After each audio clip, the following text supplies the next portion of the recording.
So this is my audience. Okay. So have you ever thought of how much you've been shaped by other people, events, and places that have occurred to you in your lifetime?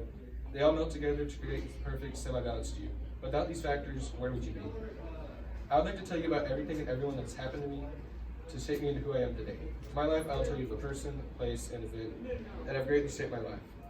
The person I chose is my dad. I chose him for many reasons. He's the hardest working person I know, and he makes sure that my siblings and I will get somewhere in life and that he gets somewhere. He also is hardworking and just self-disciplined, as well as humble. He has dealt with a lot on his time on Earth. He went through the 2008 crisis, and he and my mom were a young couple with 4 kids, and he was the sole provider. And he made it out better than before. And then he also made some financial choices that set him ahead later on. I'm so thankful and proud that I get to be my dad's son. The place I chose, so there's many places I could have chose, but I thought of where I would spend most time, which would be school.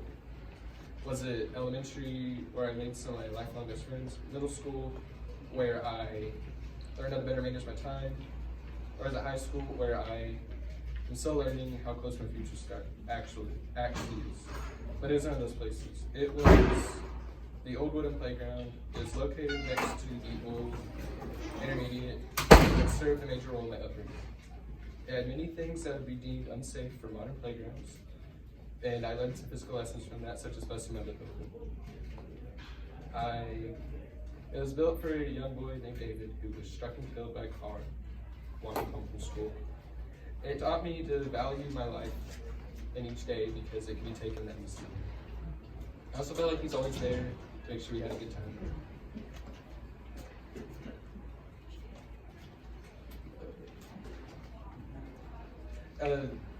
The last thing is my experience that I picked my life. The experience I chose was the year of 2020. I chose that because we were told that we were going to get out of school for Corona, which I had heard of once or twice, but I didn't deem serious. But we ended up getting the rest of the year off. How does this affect me? I was in 7th grade, and this is when you start to figure things out. And it was like the downhill slide for everything. Like all my mental stuff went down because I didn't have social interaction for months. And that still affects me today. That also allowed me a lot of great opportunities. I got a much needed break from school and life. I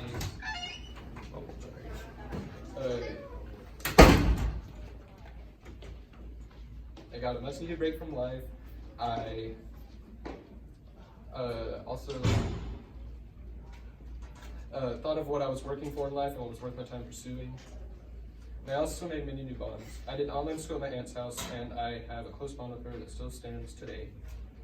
I got a new cat, and he's my prized possession, and he keeps me sane. And I made some online friends that I know I can turn to in a crisis. In conclusion, I have discussed the importance of each major influence in my life. I spoke about a person, place, and experience that have somehow affected and shaped me. In the end, there are many things that happen to us that we don't realize influence us. They come together and create a big picture.